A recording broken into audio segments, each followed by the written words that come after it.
I pray you all give your audience, and hear this matter with reverence. By figure and moral play, the summoning of every man called it is. That of our lives and ending shows how transitory we be all day. This matter is wondrous precious, but the intent of it more gracious, and sweet to bear away, the story saith, man, in the beginning, look well and take good heed to the ending. Be you never so gay, ye think sin in the beginning full sweet, which in the end causeth thy soul to reap. When the body lieth in clay, here you shall see how fellowship and joyalty, both strength, pleasure, and beauty, will fade from thee as flower in May. For ye shall hear how our heaven King calleth every man to a general reckoning. Give audience and hear what he doth say. I perceive here in my majesty how that all creatures be to me unkind, living without dread in worldly prosperity. Of ghostly sight the people be so blind. Drowned in sin, they know me not for their God. In worldly riches is all their mind. They fear not my right wiseness and the sharp rod, my law that I shewed when I for them died. They forget clean and shedding of my blood red. I hang between two, it cannot be denied. To get them life, I suffered to be dead. I healed their feet, with thorns hurt was my head. I could do no more than I did truly. And now I see the people do clean forsake me. They use the 7 deadly sins, damnable, as pride, covetise, wrath, and lechery, now in the world be made commendable. And thus they leave of angels the heavenly company. Every man liveth so after his own pleasure, and yet of their life they be nothing sure. I see the more that I them forbear, the worse they be from year to year. All that liveth appareth fast. Therefore I will, in all the haste, have a reckoning of every man's person. For and I leave the people thus alone, in their life and wicked tempests. Verily, they will become much worse than beasts, for now one would be by envy another up east. Charity they all do clean forget. I hoped well that every man in my glory should make his mansion, and thereto I had them all elect, but now I see, like traitors, deject. They thank me not for the pleasure that I to them meant, nor yet for their being that I have them lent. I proffered the people great multitude of mercy, and few there be that ask it heartily. They be so cumbered with worldly riches, that needs on them I must do justice, on every man living without fear. Where art thou, death, thou mighty man? Almighty God, I am here at your will, your commandment to fulfill. Go thou to every man, and show him in my name a pilgrimage he must on him take, which he in no wise may escape, and that he bring with him a sure reckoning, without delay or any tarrying. Lord, I will in the world go run over all, and cruelly outsearch both great and small. Every man will I beset that liveth beastly, out of God's laws, and dreadeth not folly. He that loveth riches I will strike with my dart, his sight to blind and from heaven to depart, except that alms be his good friend, in hell for to dwell, world without end. Lo, yonder I see every man walking, full little he thinketh on my coming. His mind is on the fleshy lusts and his treasure, and great pain it shall cause him to endure before the Lord Heaven King. Every man stand still, whither art thou going? Thus gaily hast thou thy Maker forget. Why ask thou? Wouldst thou weet? Yes, sir, I will show you. In great haste I am sent to thee, from God out of his majesty. What sent to me? Yea, certainly. Though thou have forgotten him here, he thinketh on thee in the heavenly sphere.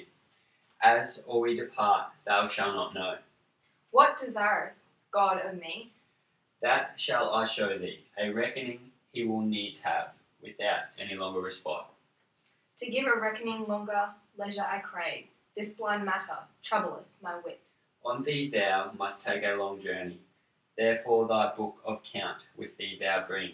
For turn again thou cannot by no way, and look thou be sure of thy reckoning. For before God thou shalt not answer and show thy many bad deeds and good but a few. How thou hast spent thy life and in what wise before the chief Lord of paradise. How I do what we were in that way, for weet thou well, thou shalt make none atonerate. Full, unready, I'm such reckoning to give. I know thee not. What messenger art thou? I am death, that no man dreadeth. For every man I rest, and no man spareth. For it is God's commandment that all to me should be obedient. O death, thou comest when I have thee least in mind. In thy power it leadeth me to save. Yet of my good will I give thee. If ye will be kind, ye 1,000 pounds shalt thou have, and defer this matter till another day. Everyman, it may not be by no way.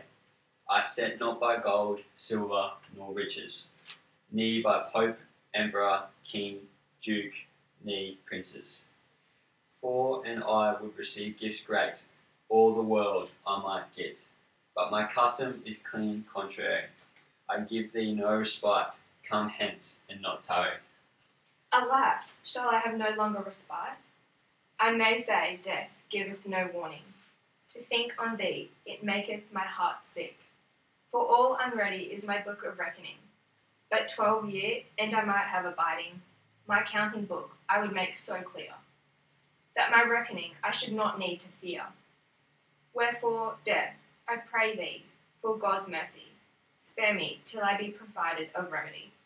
Thee availeth not to cry, weep, and pray, but haste thee lightly that you are gone the journey, and prove thy friends if thou can, for weep thou well, the tide abeateth no man.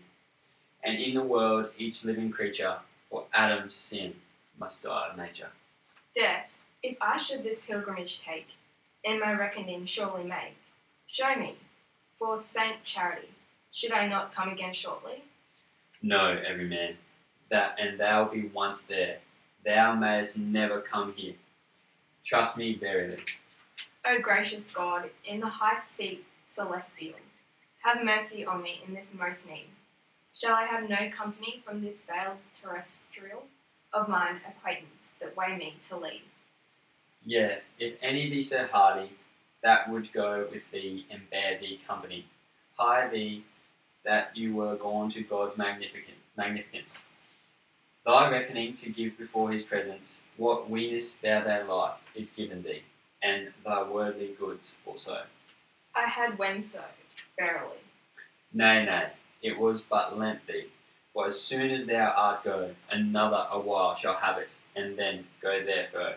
Even as thou hast done, everyone thou art mad, thou hast thy wits 5, and here on earth will not amend thy life, for suddenly I do come.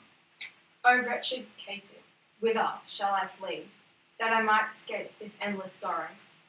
Now, gentle death, spare me tomorrow, that I may amend me with good advisement. Nay, thereto I will not consent, nor no man will I respite.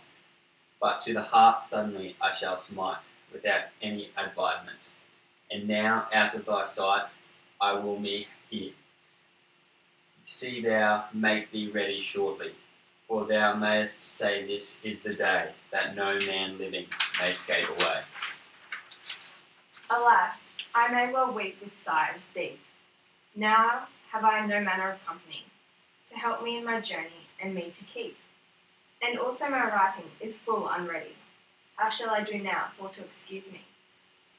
I would to God I had never been keep. To my soul a full great profit it had been. For now I fear pains, huge and great. The time passeth. Lord, help that all rout. For though I mean it availeth naught, the day passeth, and is also a no-go. I wot not well for to do. To whom were I best my complaint to make? What and I to fellowship thereof spake, and showed him of this sudden chance. for in him is all mine affiance. We have in the world so many a day, be on good friends in sport and play. I see him yonder, certainly. I trust that he will bear my company. Therefore, to him will I speak to ease my sorrow. Well met, good fellowship, and good morrow. Everyman, good morrow by this day. Sir, why lookest thou so piteously? If anything be amiss, I pray thee me say, that I may help to remedy. Yeah, good fellowship, yeah, I am in great jeopardy. My true friend, show to me your mind. I will not forsake thee unto my life's end, in the way of good company. That was well spoken, and lovingly. Sir, I must needs know your heaviness. I have pity to see you in any distress. If any have you wronged, ye shall revenged be. Though I on the ground be slain for thee, though that I know before that I should die. Verily, fellowship, gramercy. Tush, by thy thanks I set not a straw. Show me your grief, and say no more. If I my heart should to you break, and then you to turn your mind from me, and would not me comfort when you hear me speak, then should I 10 times sorrier be. Sir, I say as I will do indeed. Then be you a good friend at need. I have found you true here before. And so ye shall evermore. For in faith and thou go to hell, I will not forsake thee by the way. Ye speak like a good friend. I believe you well. I shall deserve it, and I may. I speak of no deserving by this day. For he that will say, and nothing do, is not worthy with good company to go. Therefore, show me the grief of your mind, as to your friend, most loving and kind. I shall show you how it is. Commanded I am to go a journey, a long way, hard and dangerous, and give a straight count without delay, before the high judge Adonai. Wherefore I pray you, bear me company, as ye have promised in this journey. That is matter indeed. Promise is duty. But, and I should take such a voyage on me. I know it well, it should be to my pain. Also it make me afeard, certain. But let us take counsel here, as well as we can, for your words would fear a strong man. Why, ye said, if I had need, ye would me never forsake, quick nor dead, though it were to hell, truly. So I said, certainly, but such pleasures be set aside, these soothe to say, and also, if we took such a journey, when should we come again? Nay, never again, till the day of doom. In faith, then will not I come there. Who hath you these tidings brought? Indeed, death was with me here. Now, by God that all hath bought, if death were the messenger, for no man that is living today, I will not go that love journey, not for the Father that begat me. You'd promised, otherwise, party. What will I say so truly? And yet if thou wilt eat and drink and make good cheer, or haunt to women the lusty company, I would not forsake you, while the day is clear. Trust me verily. Yea, thereto ye would be ready, to go to mirth, solace, and play. Your mind will sooner apply, than to bear me company in my long journey. Now, in good faith, I will not that way, but, and thou wilt murder, or any man kill, in that I will help thee with a good will. Oh, that is a simple advice indeed. Gentle fellow, help me in my necessity. We have loved long, and now I need. And now, gentle fellowship, remember me. Whether ye have loved me or no, by St. John, I will not with thee go. Yet, I pray thee, take the labour, and do so much for me, to bring me forward for Saint Charity, and comfort me till I come without the town. Nay, and thou wilt give me a new gown. I will not a foot with thee go, but, and you had tarried, I would not have left thee so. And as now, God speed thee in thy journey, for from thee I will depart as fast as I may. Whither away, fellowship? Will you forsake me? Yea, by my faith, to God I betake thee. Farewell, good fellowship. For this my heart is sore. Adieu for ever. I shall see thee no more.